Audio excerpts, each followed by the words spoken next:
Good morning and good evening to everybody. My name is Sourabh Gupta. I am Senior Fellow at the Institute for China America Studies. Welcome to our latest event. It's called the U.S. China Science and Technology Agreement, Outlook for U.S. China Science and Technology Competition and Cooperation.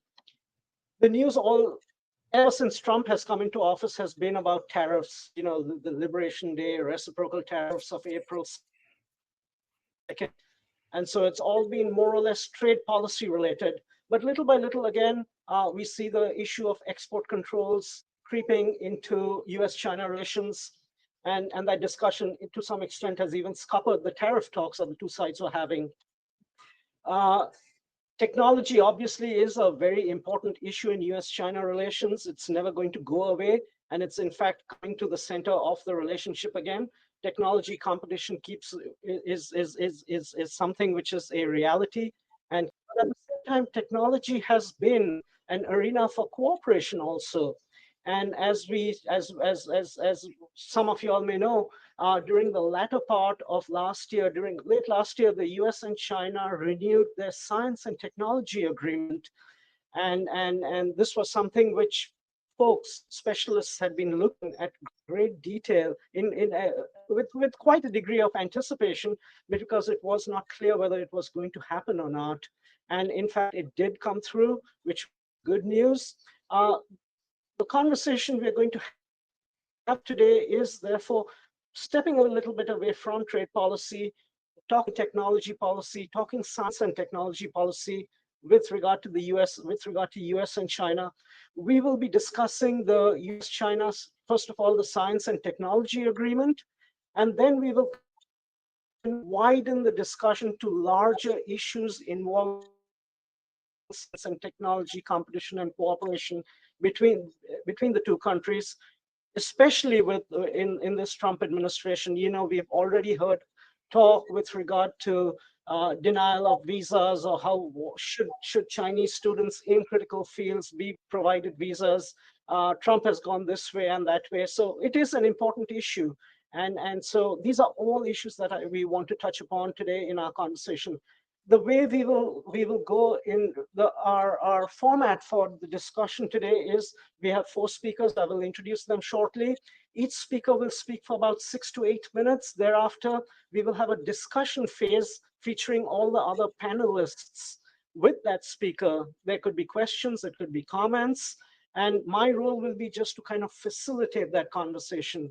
So after one speaker, we have about 15 to 17 minutes. One speaker speaks, and then there's discussion and conversation. We move to the next speaker. So we will do this for about an hour, a little more than an hour, and then we will go to audience questions after that. So with that, let me just introduce our panelists. An excellent panel of specialists who are very knowledgeable in this area. We will start with Mr. Kei Koizumi. In 2025, served in the White House Office of Science and Technology Policy, and most recently as Special Assistant to the President and Principal Deputy Director for Science, Society, and Policy. He will talk, of course, on the Science and Technology Agreement. Next, we will go to Professor Caroline Wagner. She is the Milton A. and Rosalind Wolf Chair in International Affairs at Ohio State University. She is an expert on science policy and international collaboration, and she has over 30 years of experience analyzing global research networks and innovation systems. She's worked at RAND Cooperation as an analyst at the U.S. Congressional Office of Science and Technology Assessment, and at the U.S. Embassy in Seoul. Mr. William Hannas, Analyst and Research Professor at Georgetown University's Center for Science and Emerging Technology. He previously served as a Senior Intelligence Officer at CIA, where he led advanced technical projects. He has also served as an Assistant Professor of Chinese at Georgetown.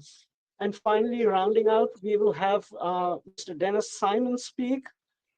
Professor Denis Simon, he is currently President of the Alliance of Global Talent Organizations.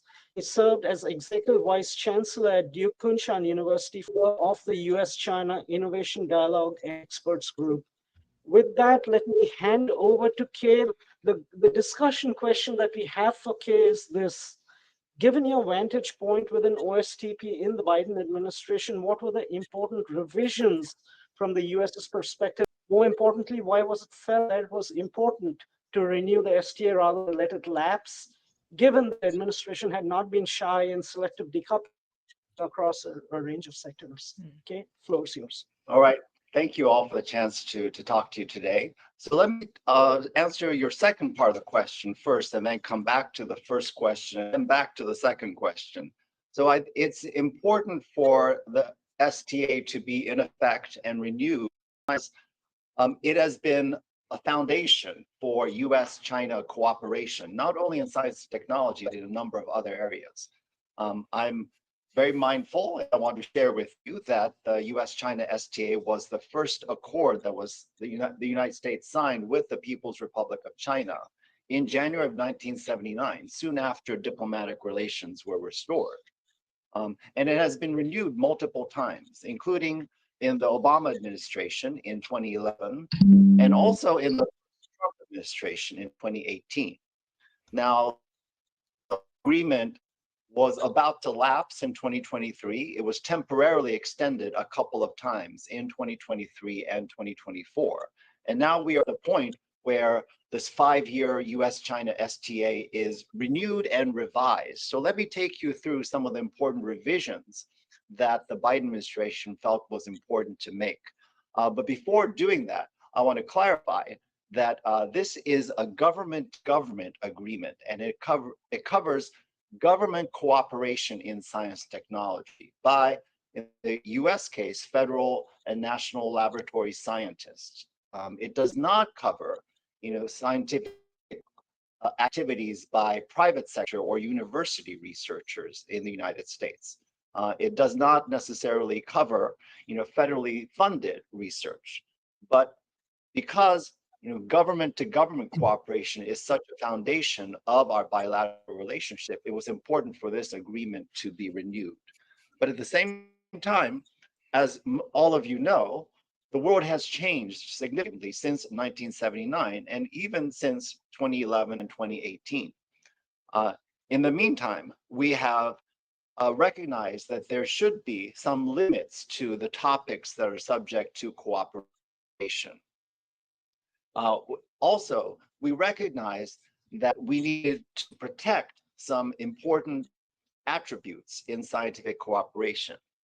One of those is the importance of data and free and open access to data, consistent with what we call the FAIR principles of having scientific data that is findable, accessible, interoperable, and reusable. We also recognize it was important for nations' researchers to have open access to data, infrastructure, and resources that would be necessary to carry out these scientific research activities. And people. We recognize it was important to guarantee the freedom of movement of people. So these values are expressed in this revised STA, including in a new annex that did not appear in previous versions on scientific data management, access, and reciprocity. I want to say that in the agreement, there are no topics that are declared as off limits. Instead, it's going to be a case-by-case basis. So that means that although it is highly unlikely that cooperation in some sensitive technologies, such as quantum research or AI, would take place under this agreement. Those are not labeled by name in the agreement as being off limits. Also, I want to clarify that although it's been reported that this agreement is limited to basic research, that is not the case. Basic research does not appear in the agreement. Instead, it is, again, a case-by-case basis. In research in areas where it would make sense for the two governments to cooperate scientifically, those cooperative activities can take place. And let me conclude by saying, why it's so important for the United States and China to continue to collaborate scientifically.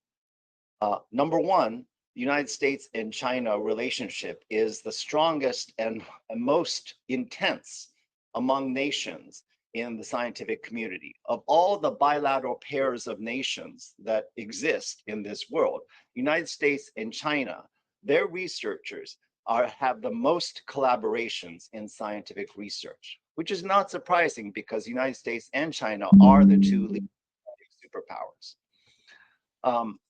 And so it was important that for this government to government part of this US China scientific relationship, that there's a strong framework that establishes the ground rules, but also establishes this foundation that scientific cooperation was and continues to be important for the two nations. Secondly, there are topics in which the United States and China have a strong interest in continuing to collaborate. I'm going to mention, of course, climate change and clean energy research. Those are important topics for both nations. Also, basic research in areas such as neutrino physics remains an important foundation for the US-China scientific cooperation. And we only need to look back a few years to realize the importance of collaboration in pandemic diseases and other biological research as very important for the future of both of our nations and the world. So that's why we in the Biden administration felt it was important to do our best to make sure that we have a renewed US-China STA. And we were successful just in time at the, this and of course, for that into government research, this STA provides this guidepost and a beacon for. So those are my words on the US-China STA, and thank you. Thanks, Kei. Please, all panelists jump in at any point of time, questions, comments, etc. Let me get the ball rolling in this regard. Kei, which of the provisions do you feel were the hardest to get from the Chinese side? Which was the hardest provisions in terms of the negotiations with them? What were they kind of obstructionist or? I think, well, it's hard to say one in particular because it was all a complicated ball of problems. But certainly the new provisions on people, freedom of movement, and of the freedom of both nations. Let me continue. I'm not seeing. Feel free to jump in, okay, at any point of time. Which areas do you think are probably going to be the most amenable to cooperation with the Chinese in this under this framework? I don't know, but I would hope, and I hope that atmospheric and weather research continue to be strong areas of collaboration. And of course, I do hope that climate research will also be a strong area of cooperation. Although in that case, it may be the U.S. government that's more reluctant to engage in climate research right now than the Chinese government. And certainly, some of the frontier fundamental physics research, I hope that is going to continue, and I'm sure that it will, because I don't see many people objecting to the idea of studying neutrinos on a cooperative basis, between the countries.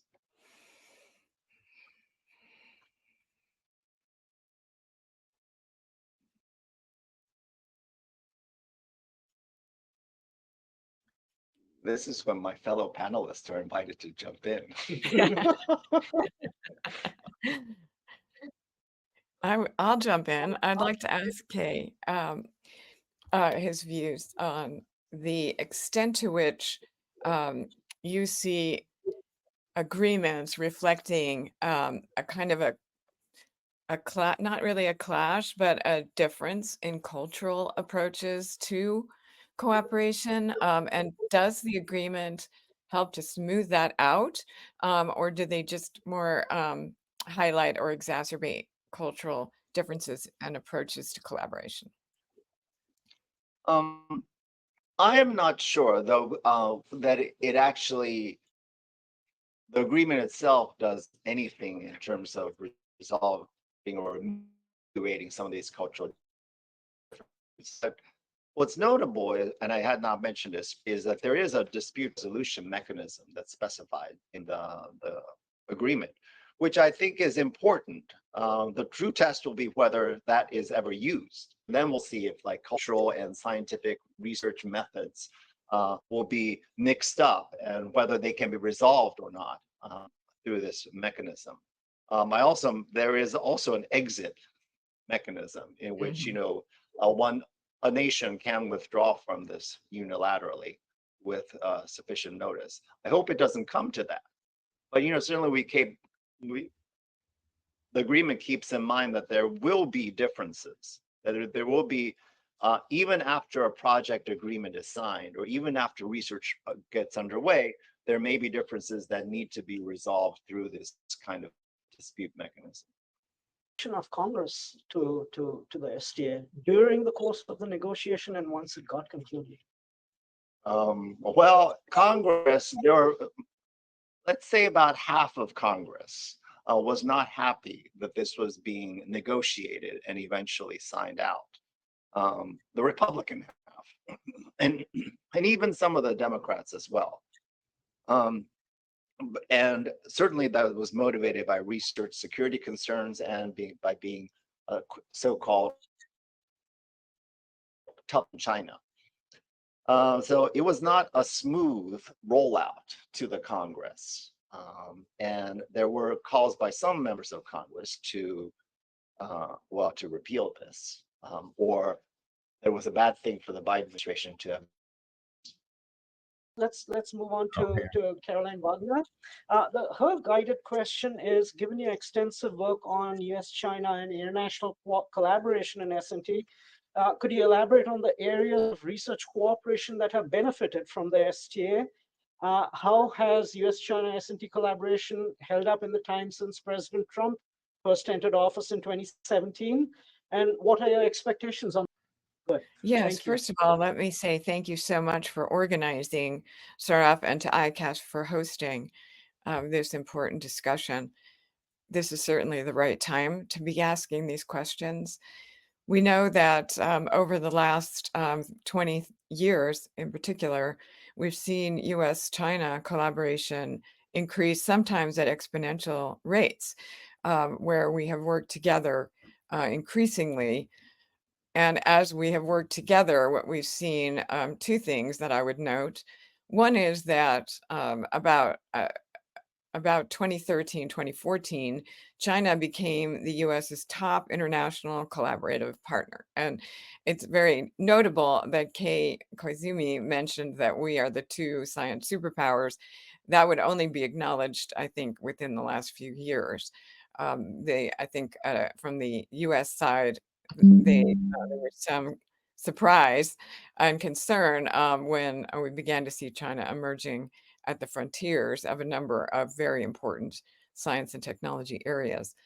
The second part of that, though, to keep in mind is that this is not a zero-sum competition. That when we look at the frontiers of research in collaboration between the US and China, the most highly cited work, the most important work is done together.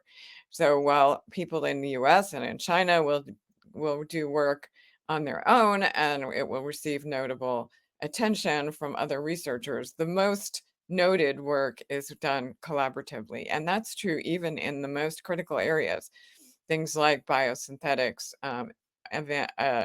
AI, and so on. The agreement it comes at an important time, as I think Kate was very very importantly pointed out, the importance of an agreement at this time, in part because indeed a lot of research does serve as a national asset. So nations benefit from having scientific activities going on within their countries. It contributes to competitiveness, it contributes to health, it contributes to social welfare, but perhaps most importantly now for our discussion, it contributes to national defense and security.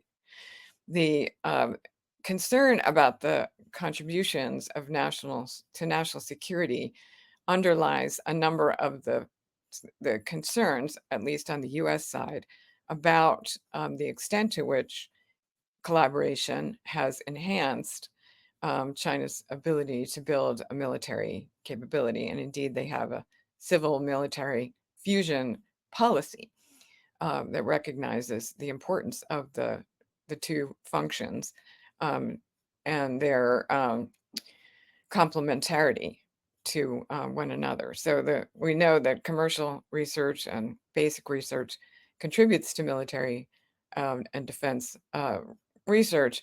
But in addition, together, the two, especially around procurement, it supercharges that science and technology. So what we've seen, I think, in the United States is that the increasing concern about the contributions of collaboration to China's strength on the military and defense side has created concerns and not a direct policy, but indirect actions to reduce our collaborative activities.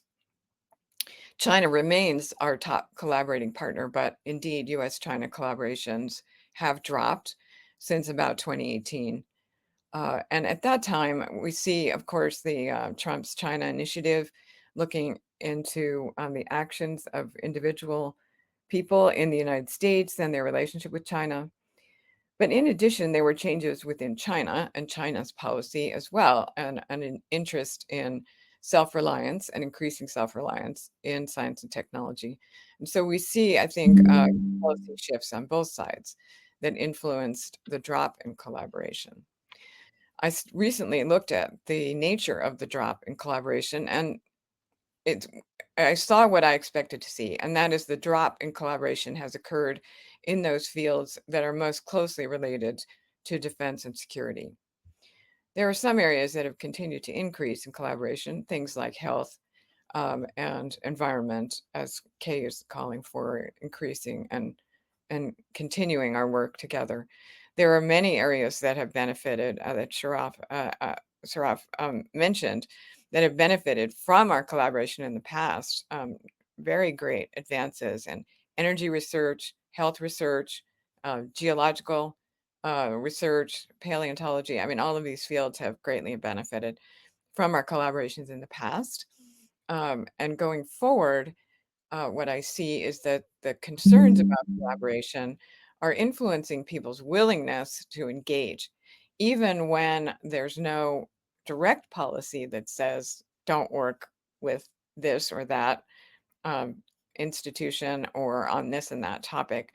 But what I'm seeing is what I'm calling evolutionary strategic decoupling. So that is where people are backing away from collaboration, not because of a direct policy, but because of concerns and fears that they'll come under enhanced scrutiny. Now, this ends up in a bad place, and in the lack of, or the gap that's created by the lack of a direct policy right now in the United States that says, this is okay and that's not. What people are tending to do is say, well, better to err on the side of de-risking or more towards decoupling.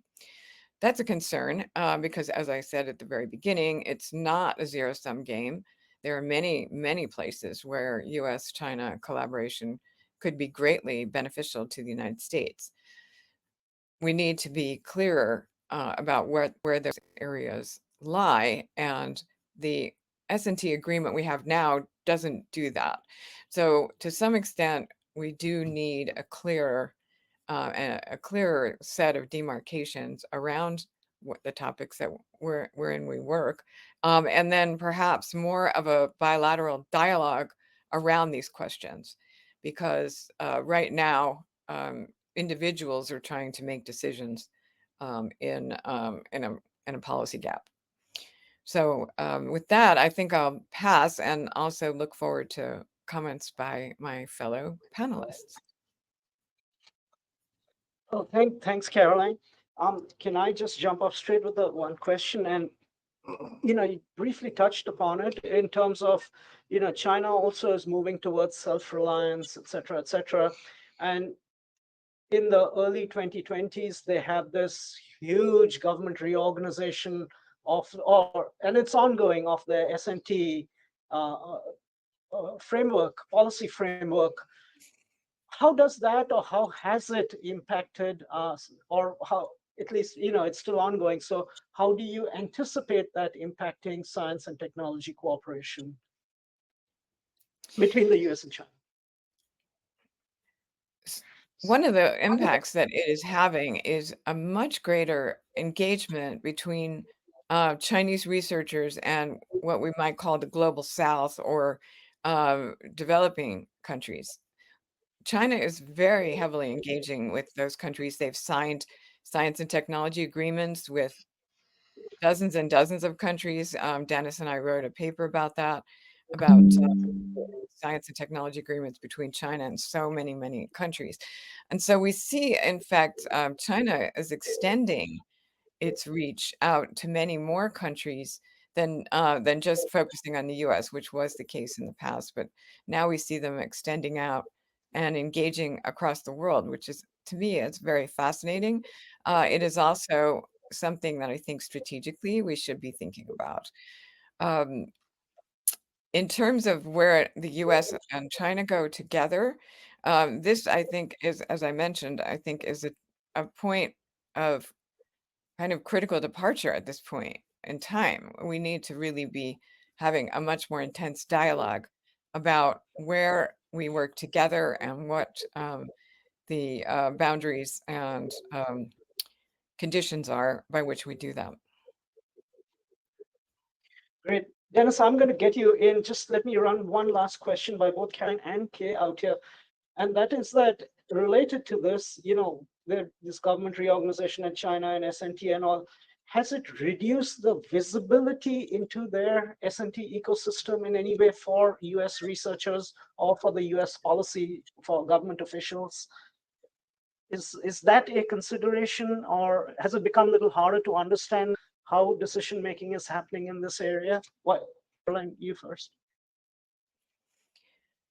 I don't have a good answer to that question. I think it's always a little bit difficult to see what's happening within the Chinese system because it's really very different from the US system, and a number of the databases that we might tap in order to see that have been removed from open access, so we can't really see some of the things that are happening.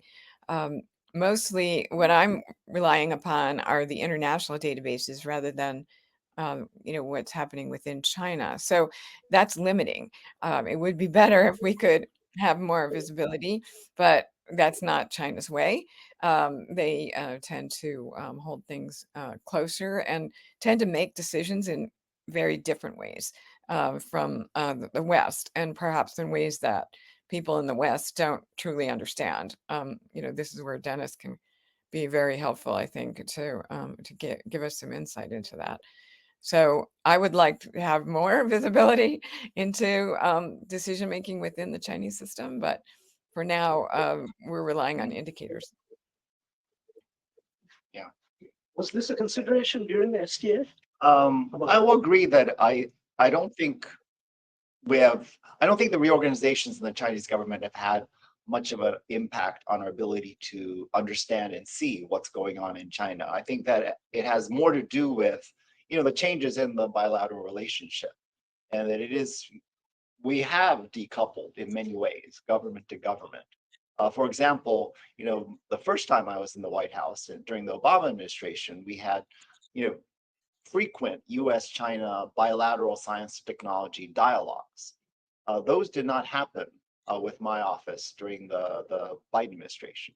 So we had, less contact and therefore less visibility with what the Chinese government science and technology establishment was thinking and planning. And so I leave it at that. And so we do rely, as Caroline said, on indicators, on databases, and information that is publicly and sometimes not so publicly available. Dennis, would you like to jump in? Yeah, so this is both for Caroline and for Kei.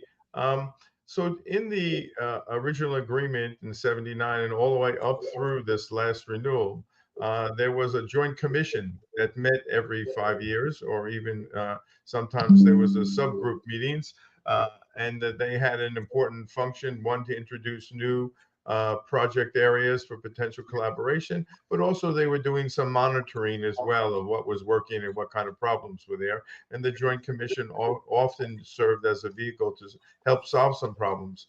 But the new agreement doesn't have a Joint Commission anymore. So I wonder how is that function going to be carried out if indeed we ever return to a hefty agenda for collaboration. And second, it was my understanding that there is an annual security review of some sort that's been embedded in this process.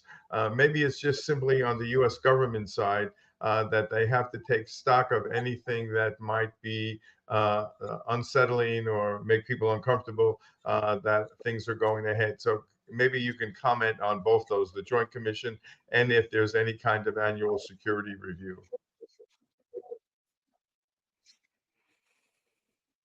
I think my answer is I don't know what's going to take the place of the Joint Commission because, well, as I just said, I mean, my office was not involved in any of these joint dialogues in the Biden administration. One, because we were actually prohibited by law from having specific bilateral contacts with China under what's called the Wolf Amendment, Right. Which is an annual appropriations provision. Anyway, but so I think we left that one unanswered as to how we would have dialogue on a framework level basis. And also unanswered is, actually what this review is going to look like from year to year and who would carry it out, etc. So that was a little bit of unfinished business. Okay. So I'm participating in the National Academy of Sciences Committee on U.S. China collaboration, and I'm hopeful that I haven't participated in a meeting yet, but I am hopeful that does open some avenues for discussion. It won't be formal, of course. It's the National Academies is not part of the United States government, but it does have a great deal of respect among the scientific community as well as the policy community.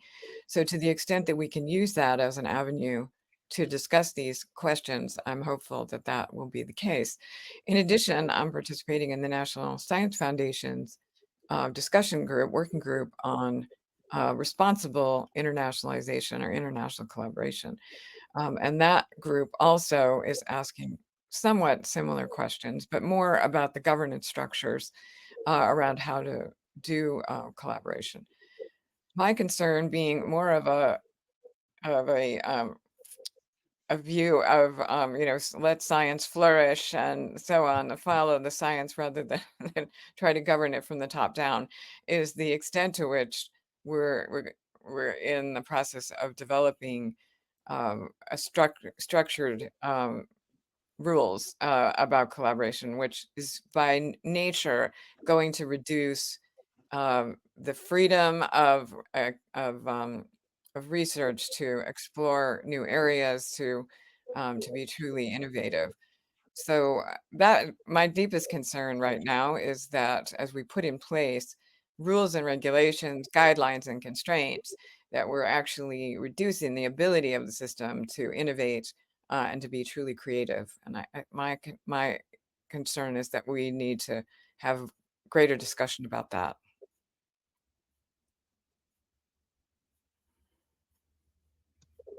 Before to run a last question by Caroline. And Caroline, you've studied S&T relationships between multiple countries. You talked about China and the global south. But my question is, where are the other advanced economies in terms of their S&T? Are they doing a kind of a review of their own S&T policy relations, government to government policy relations with China, or where are the others, say the Brits and say the Australians or the French? What are their considerations on this topic? Yes, I've just returned from discussions in Europe where we had this very discussion. I would say almost all of the advanced scientific countries in Europe. Maybe I'll come back to Caroline later. Let's move on at this point of time. Our next speaker, of course, is Bill. The guided question for Bill is, given your extensive experience at the CI's senior expert, as a CI's senior expert on open source analysis, and your current work at the Center of Security and Emerging Technology, what dynamics govern the Trump administration's choices regarding collaboration with China and S&T, and how can the US enjoy the benefits of student enrollments without jeopardizing research security? Bill, the floor is yours. Thank you. Can you hear me okay? Anybody, can you hear me? Yes. Thank you. Let me clarify. I'm no longer affiliated with the U.S. government, so thank you for that introduction. But my remarks now don't reflect on anything the government may or may not be thinking. I'm with a university at this point. So there are multiple issues at play, and unfortunately, no black and white solution, even if one looks at the problem entirely in terms of what benefits the United States, as I do. In a hypothetical case where two nations approach cooperation fairly and even-handedly, benefits accrue to both sides, which is fine on one level, but perhaps not fine when one considers the impact of allowing benefits of any sort to a strategic adversary. As I said, it's not black and white.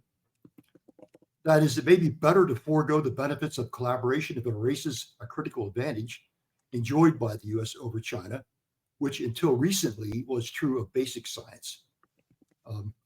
The issue is further complicated by two conundrums. On the one hand, China does not play fairly in S&T exchanges with the rest of the world. On the other hand, China's student and diaspora populations play a huge role in advancing science in the United States. We'll talk about these two conundrums. The first is not subject to debate. China's illegal tech acquisitions run from cyber theft, traditional espionage, insider operations to copyright infringement, reverse engineering, violations of NDAs. This is a known problem. It's complicated by quasi-legal practices that prey on the openness of global democracies.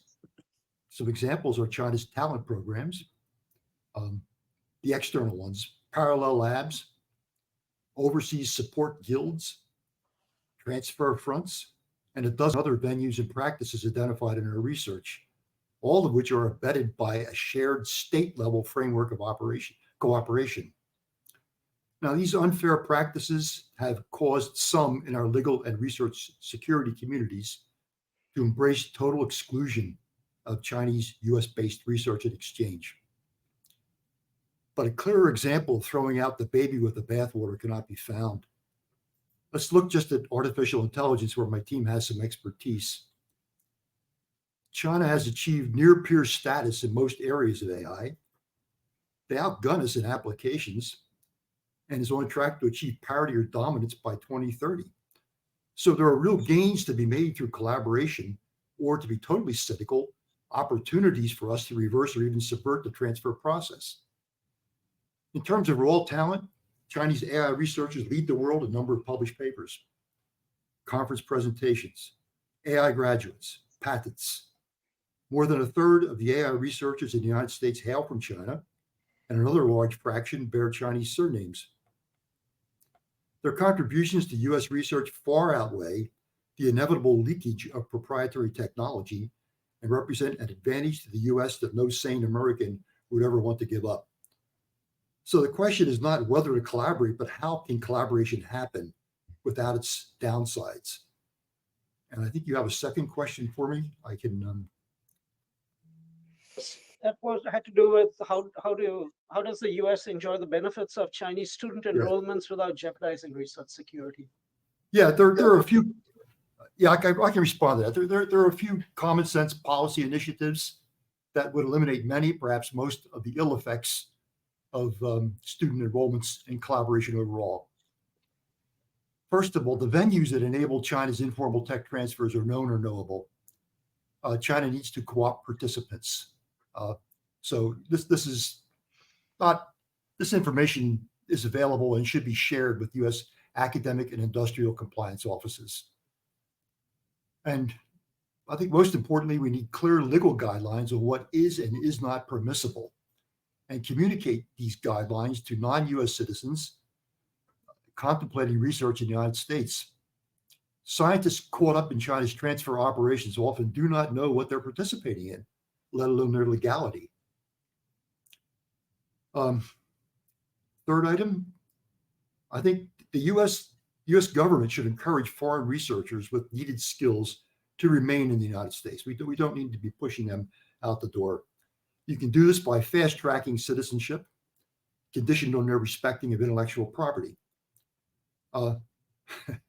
Loyalty also can be enhanced by salaries that match what China offers, which is not the case anymore. Fourth item, members of China's US-based technology support guilds, there's about 30 major ones in this country alone, sponsors and participants in Chinese talent recruitment programs. And again, there's hundreds of them. It's not just 1,000 talents. That's the tip of the iceberg. And others associated with China's United Front operations should be required by law to register as foreign agents. It would clarify matters. Most importantly, I think we all need to understand that these are temporizing measures only, and not a substitute for national policies to grow indigenous talent and extricate ourselves from what could become a zero-sum struggle. Thank you. Thanks, Bill.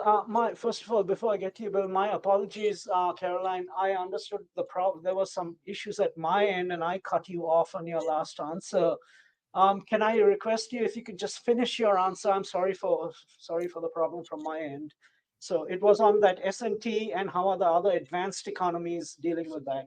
Yeah, in response, I put a link in the chat. Hopefully everyone can see it, to a very recent report on this very question that I think people will find informative on what other governments are doing on research security.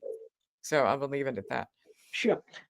Bill, if I can ask you, your views with regard to on Chinese students. In the first term, President Trump's first term, I think this was in summer of 2020, he put out an executive order with regard to, we welcome Chinese undergrads, et cetera, but those who are in the area of military fusion are obviously should be denied visas. And then this year, this is Trump too, last month itself, Trump was, and I think Secretary of State Rubio was saying that this was in the context, of course, of the trade negotiations, that those in critical fields and those who are links to the party, and I mean the party is 100 million strong, should also perhaps be denied. Where do you think, what do you think realistically is where the Trump administration will come down on this issue? There are many, many months and years ahead. And so how do you think it's going to tackle this issue of student visas, particularly in critical fields, but beyond, which is not necessarily directly linked to military fusion? I'm not a policy expert. I'm mostly an expert in understanding Chinese technology, but I do have opinions on the subject. The first go we had at it with the first Trump administration, it wasn't done well. I think their hearts and minds were in the right place. There was a problem that we had ignored for a long time, and something needed and needs to be done about it. But it was done heavy-handed. Part of the problem is insufficient data. Students admitted to this country, we often don't know their full affiliations when they apply for visas, when visas are granted. Students in China, and I've seen this multiple times, not just students, but people higher up the food chain, tenured professors, often have multiple affiliations. When they apply for visas, they will typically list the benign affiliation, and the ones that are problematic, don't make it onto the application. It happens all the time. And our government, when I was involved in it, did not have the means really to sort the one out from the other. So I think one of the biggest while we're trying to decide, what categories of students are problematic at the outset, which is a really difficult task to do. We need to look at a bigger problem, and is that even after that's been determined, we don't have really sufficient data, to vet the students and scholars as they, when they apply, let alone after they come here. So, my first, I think what we really need to do before we even consider what who comes in and who doesn't is, how do we get sufficient data to understand what is problematic and who the problem actors are. I get around and I talk to a lot of other people who are involved in this research security issue with decades of experience. And the word on the street is maybe 2 or 3% of the student body here is problematic.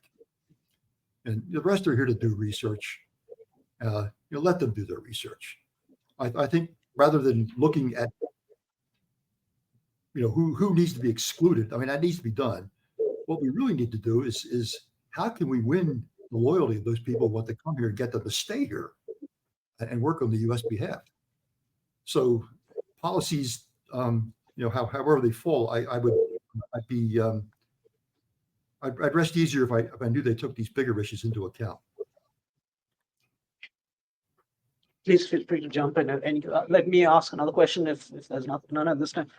What would you say, suppose you were meeting some university presidents on this topic, what would you say are sort of common sense, practical next measures that they should take? Well, I don't know whether all universities, I know many universities have research security compliance offices. And the regulations are all over the place, as far as I know. There's not a set standard. The government can play an important role here by working with the compliance offices, not just the universities, but national labs in particular, and even large corporations, to determine what is and is not an acceptable practice. There is, to my knowledge, no common pool of regulations that one could fall back on and say, okay, this is the national, these are the standards that we're applying nationally to everybody. Please know them before you apply for a visa and get on the airplane. And that in itself has created a lot of problems.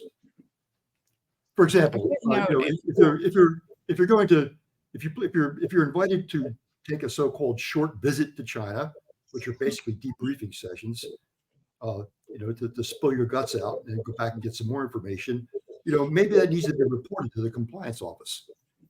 On the other hand, if there's a conference to be held in China or the United States where people get together in good faith, you report it, and you go ahead and do it anyway with the blessing of the organization that you're affiliated with.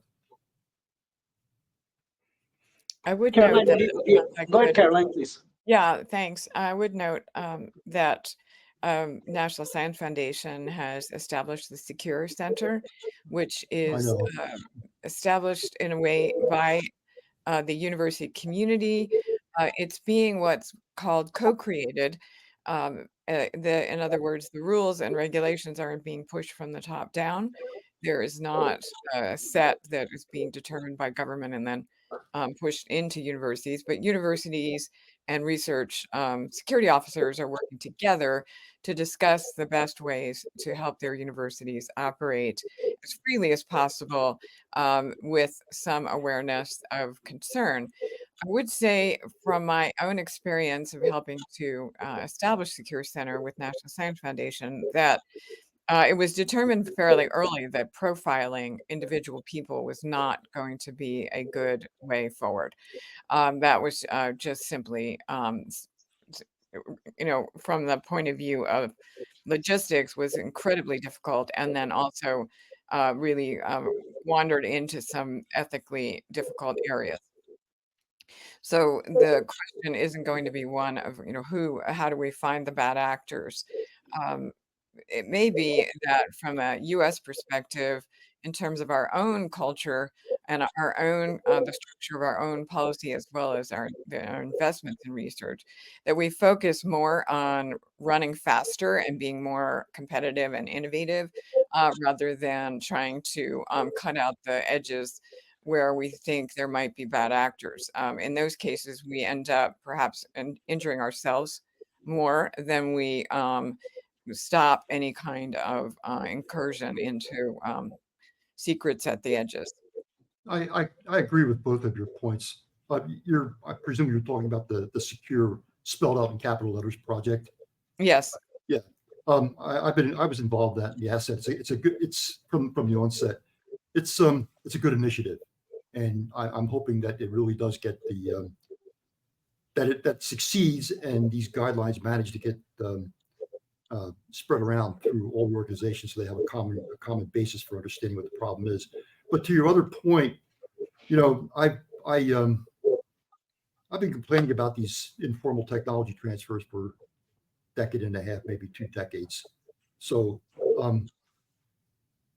I have more recently come around to the conclusion that in some cases, these are excuses by a country that, for various reasons, has not been able to measure up in terms of its ability to compete. I'm talking about the United States. Now, we used to be, this was never a problem. We didn't care what China took by hook and crook. It didn't matter because we were so far ahead. We could just continue with impunity. Those days are gone. So, people say China has caught up, so the game has changed. What does caught up mean? It doesn't mean anything in terms of science and technology. There is no catching up. It's a wide open frontier. We've just fallen in our ability to stay ahead of other people for various reasons. So I think we want to solve the root problem, as I think you're intimating. We need to focus on how we can do our own research better. And if a few crumbs fall off the table, who cares? Indeed. And when we look around the world, we see that many countries of the world are now operating at frontiers of science and technology that offer us an opportunity. We should be going out and grabbing the smartest and the most interesting and useful knowledge and bringing it back to the U.S. That model is different for the U.S., but I think it is one that indeed would take advantage of the opportunities out there rather than running scared or trying to close things up, which actually could be counterproductive. Yep. So it looks like the State Department is going to close down their Office of Science Cooperation if what we hear is to be the case. So one wonders where the initiative is going to lie if we want to follow through not only on China, but on all of these other opportunities that lie out there. As you indicated, China just had a major conference on science and technology in the BRI countries. That was a massive event. And in fact, it reverberated for almost 2 weeks after with major articles in the Chinese media about it. So if we close that office and we don't have science counselors and attachés in our embassies who've been empowered to engage in initiatives, we're not going to go anywhere with this kind of thinking. It's unfortunate because you're exactly right. The world is only becoming a bigger opportunity rather than a smaller opportunity. Denis, let me come to you. Thanks, Bill. The guided question for Denis was, what are your expectations on the bilateral exchanges on the academic front? And given the recent politicization of science, what are the underlying drivers of the administration's assault on the institutions of higher learning? Denis, floor is yours. Great, thank you. Let me begin with a proposition. I think that's very important. At the U.S. China cooperation, whether we're talking about science and technology or education, it's not a concession, it's not a gift, and it's probably not even a vulnerability. Rather, it's a kind of strategic lever. It's a strategic lever that, if properly managed, can help us advance our interests It can strengthen our own innovation capability, as Caroline indicated. And ultimately, I believe that will enhance our overall global competitiveness. So it's not that somehow we're opening the door and providing a freebie to somebody. This has now evolved into a very strategic relationship. And if we can think more clearly about it, we can have some better results.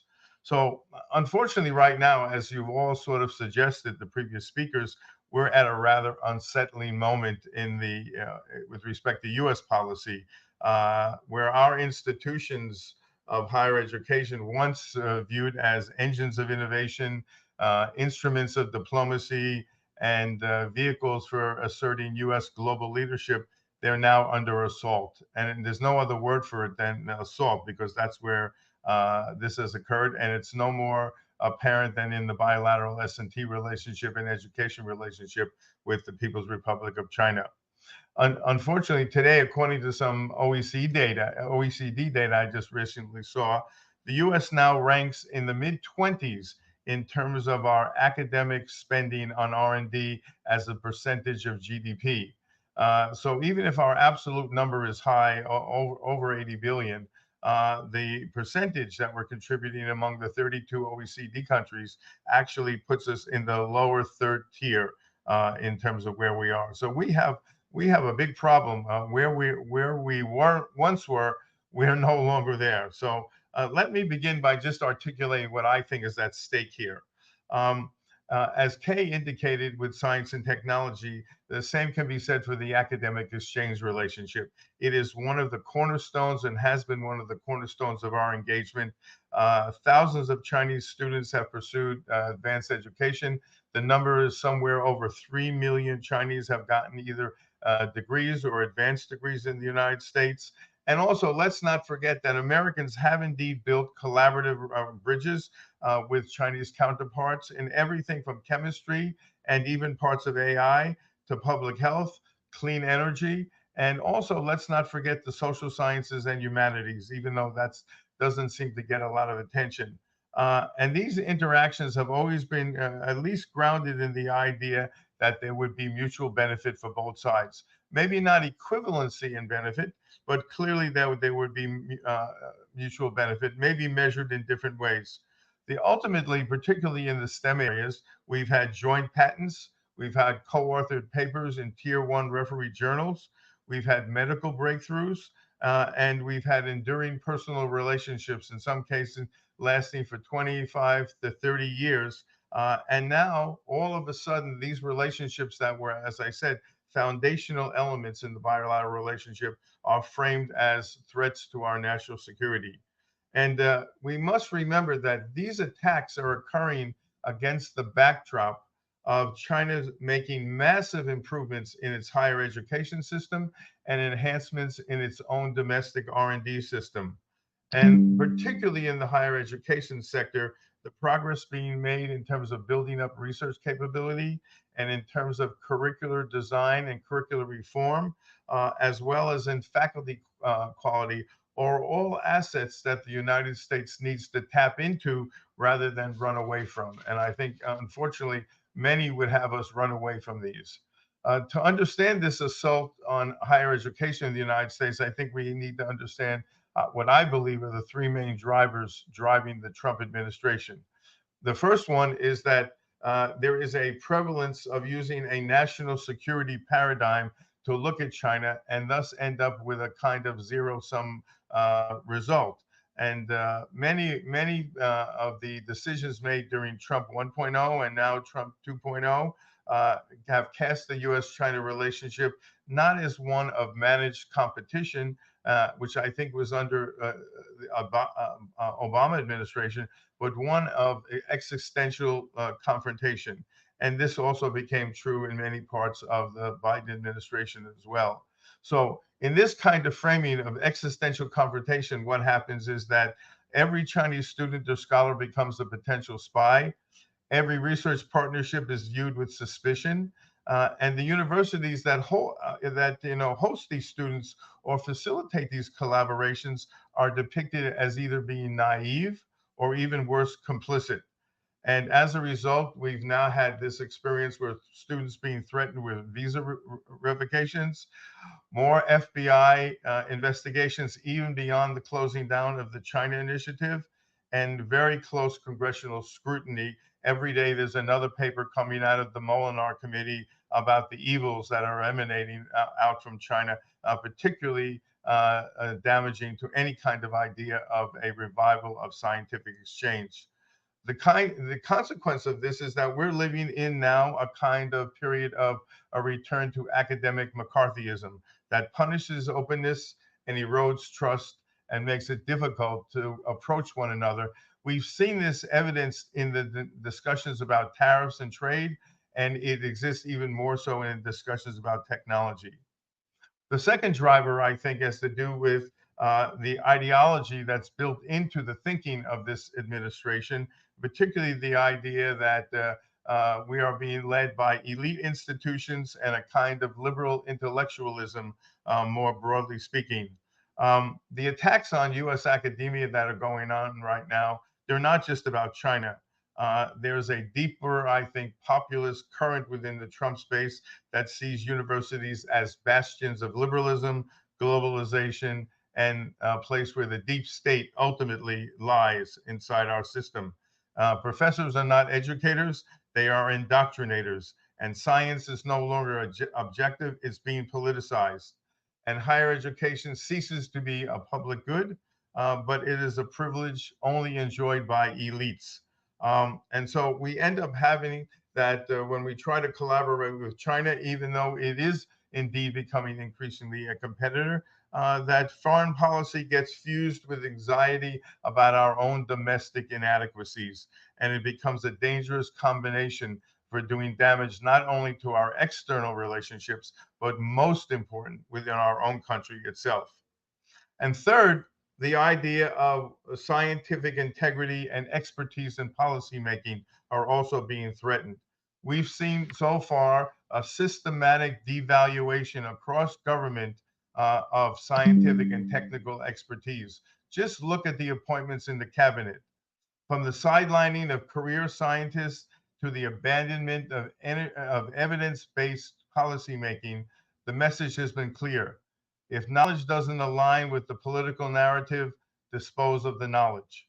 And in this kind of environment, collaborative science, particularly with China, becomes vulnerable to manipulation and mischaracterization and leads us to where we are today.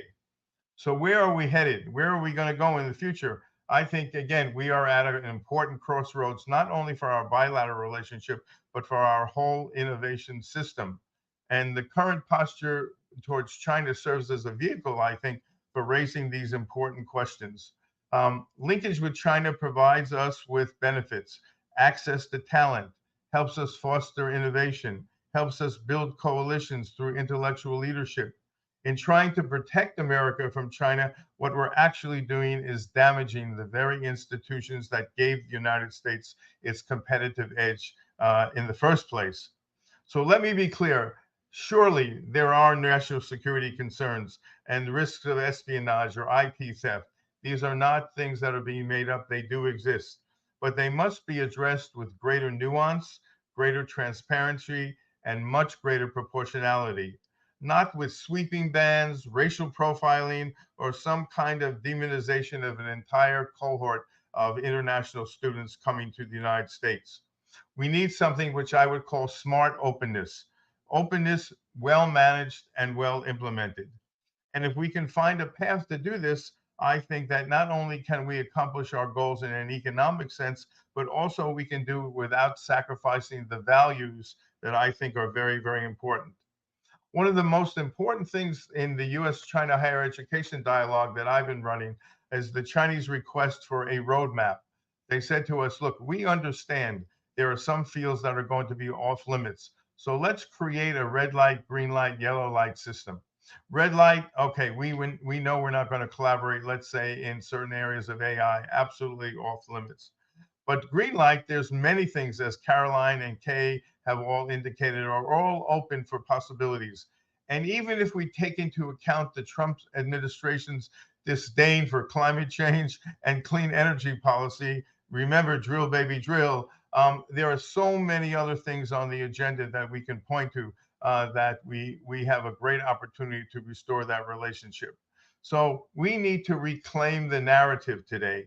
The narrative basically has gone to another space, and we need to take it back to mainstream so that we can champion the virtues of science, we can respect expertise once again, and we can embrace global engagement as a strategic asset, not for China, but for ourselves. And it's not a liability if we use collaboration. It's a benefit of our ability to basically seek out pockets of excellence all around the world and build bridges rather than tear them asunder.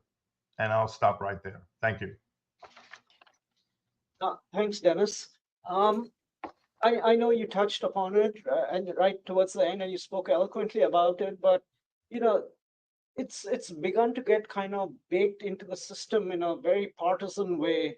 And is there any sort of way to kind of, from at the US end itself, to, let's leave China aside, how to kind of step back from the brink into and kind of facilitate a more a wiser conversation in the area of science and technology? You talked about how elites are viewed, how universities are viewed, but if this just comes down to just a crude partisan divide, how does one kind of surmount that? So I think that one of the problems we have is that we focus too much on the top-down process of making this work.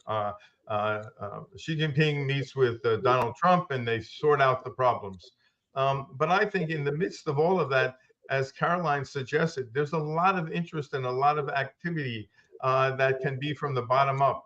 And I think that we can perhaps more readily rebuild the relationship by taking slow steps and manageable steps to rekindle some of the collaboration. And there's a Chinese saying, a journey of 10,000 li begins with the first step. So under this new STA, which is dormant and languishing, by the way, it's just sitting there. And in education, the number of Chinese students looks like it's going to decline sharply this round because of all these policies. We need to go back and recover that high ground. And I think it's going to be not just because President Xi or President Trump are going to make some profound statement. I think it's actually going to come from universities that attempt to build the bridges with one another. I know there are a number of Ivy League universities that are following a policy of quote unquote, don't ask, don't tell. They bring some students over to China. They have a very successful visit. They come back. They don't make a lot of fanfare. And then they bring the next group over. And this has continued to go on in a number of ways. Ironically, in the Chronicle of Higher Education, I think there are a number of job advertisements from Chinese universities looking to have people in the United States actually teach courses that if they can't set up a campus, they're going to be, engaging these faculty in their own pedagogical efforts to make their programs more accessible to international students. Before COVID, China had close to 500,000 international students in Chinese higher education institutions. They're looking to rebuild that. So I think we've spent too much time talking about President Xi and President Trump as the big action players in the game. And I think people down at the working level need to engage, start to rebuild trust, get confidence, and I think we can take that very far afield, far forward, if we just try to do it. Yeah, I would agree on that. I want to point out one other thing. If we look back long enough in history to the 1970s, 1980s, indeed, the United States position in certain critical technologies was being challenged by Japan in particular, but also Germany to a lesser extent. And instead of closing up, what we did was made a number of very important policy changes to put our national science policy in better alignment with the emerging technologies of the time. And so we changed a number of policies, things like the Bayh-Dole Initiative, research and development tax credits, antitrust changes, cooperative research and cooperative research development agreements between agencies and the private sector. And those things really supercharged our economy and our ability to develop and use new technologies. So I think what we need right now is to do a similar reassessment of our national policy system to see how we can better align it with the emerging technology of our time, which of course is AI to a great extent, but also other technologies. And to some extent, we need to have policies that are designed in ways that better support the critical technologies of our own time. And we need a broader public dialogue on that topic.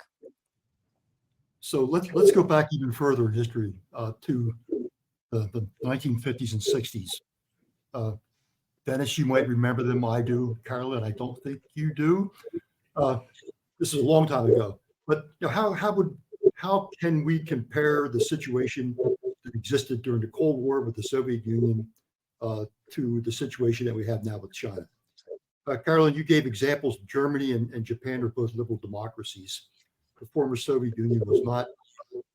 China's not quite as much not a liberal democracy as the Soviet Union was, but it clearly isn't. So, what is different between then and now, if anything, and how does that affect how we should approach the S&T relationship with China compared to what we did back then? I'd like to offer some contrast between the two periods.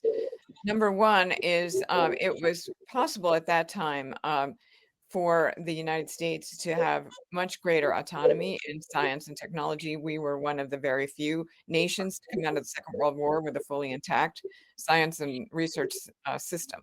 So at that time, we were the default leader, and there were only a few nations in the world that were able to produce high-level science and technology research.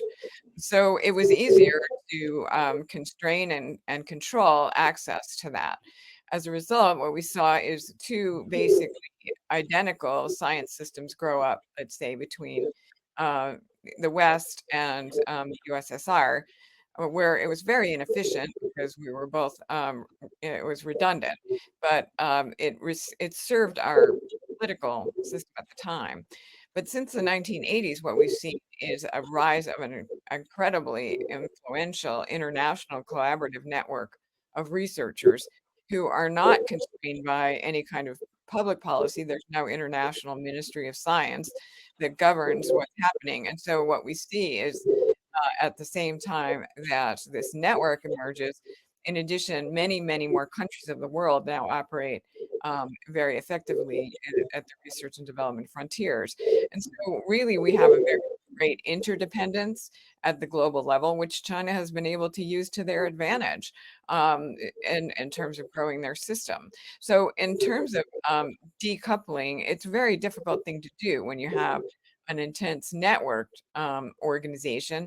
And China's using that network very, very effectively, as I mentioned, in terms of their relationships with the global South and with formerly, let's say, excluded nations because they couldn't participate, with the big, the big, 10 top research nations.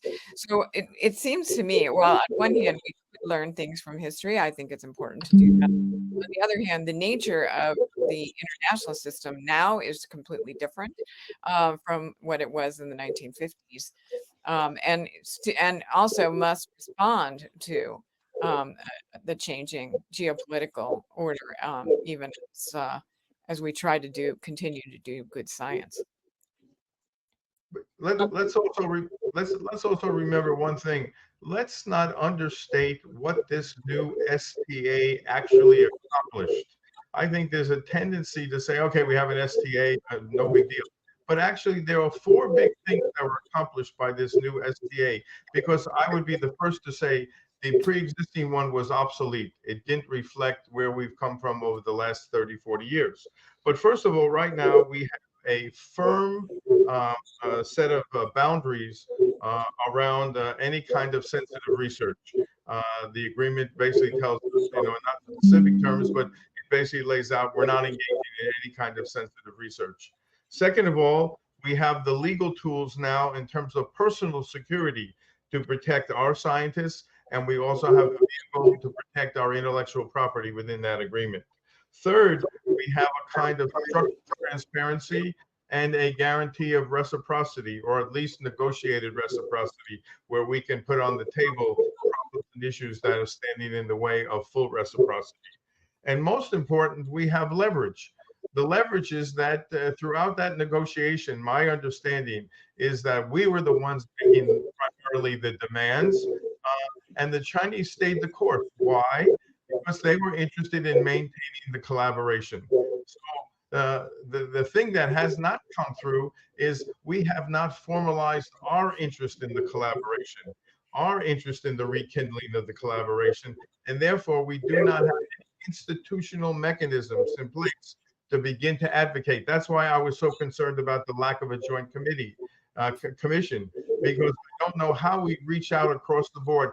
Does our science counselor in Beijing send a message to the Chinese science counselor in Washington, D.C., and they, try to assert something?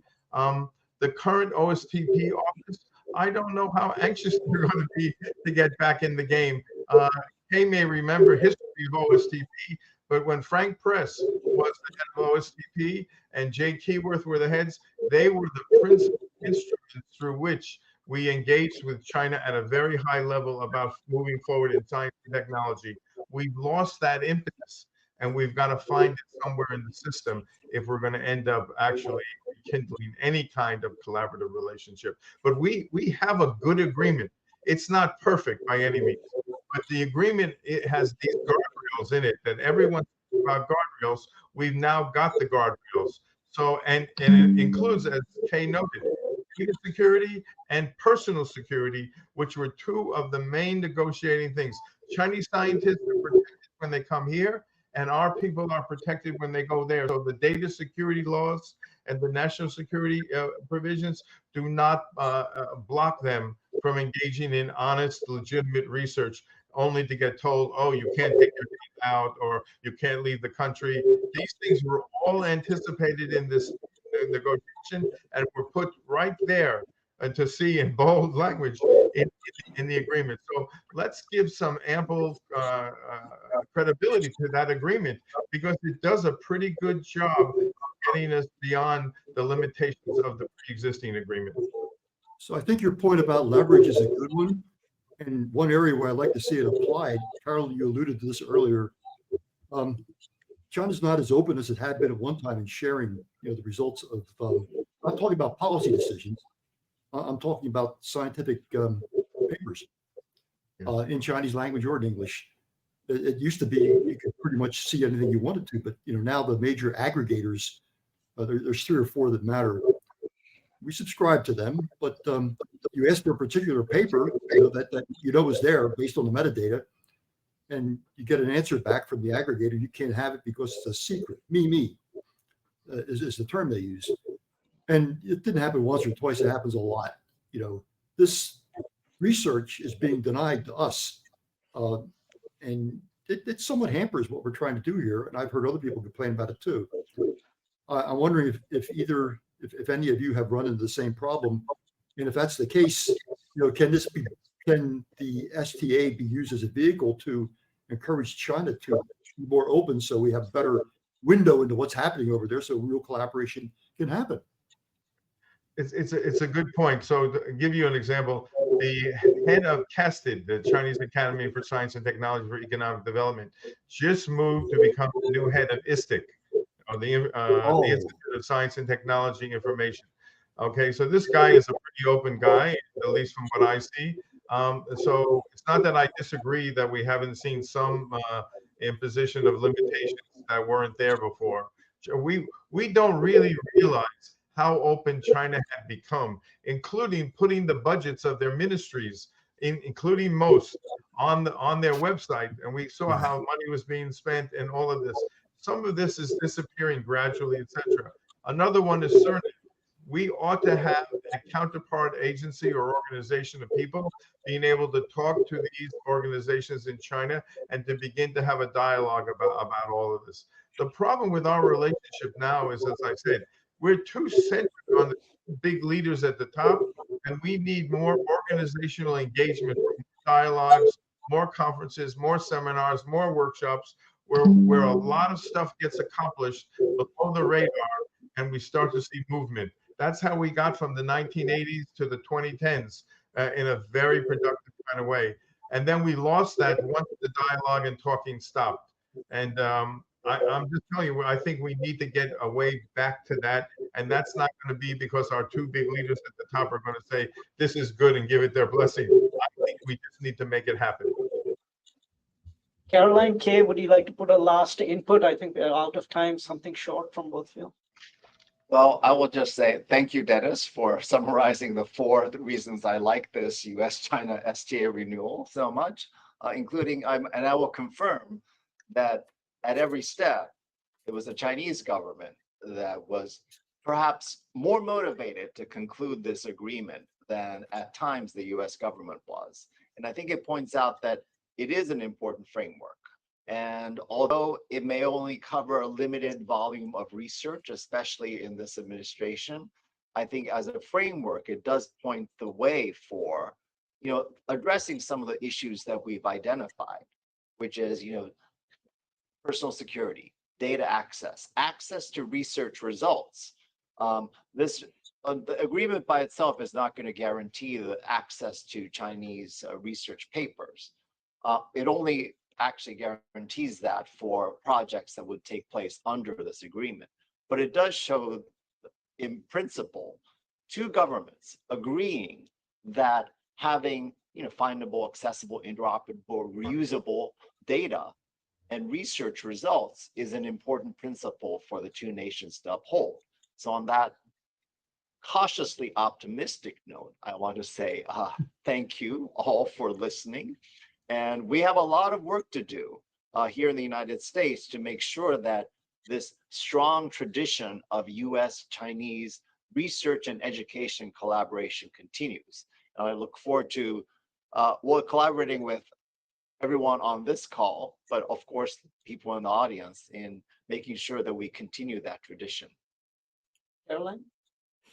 Yes, I would only echo Kei's comment and say that at the point where China is now operating at the frontiers of areas of research, this is not the time to back away.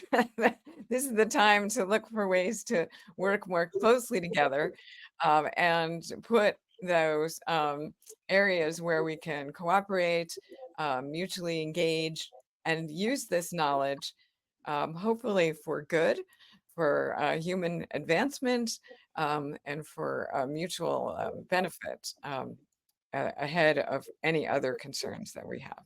I'll pass, and thank you also.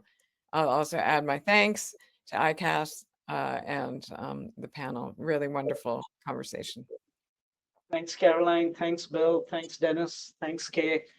Really enjoyed the conversation. Thank you. Hope to take this conversation up again later at some point.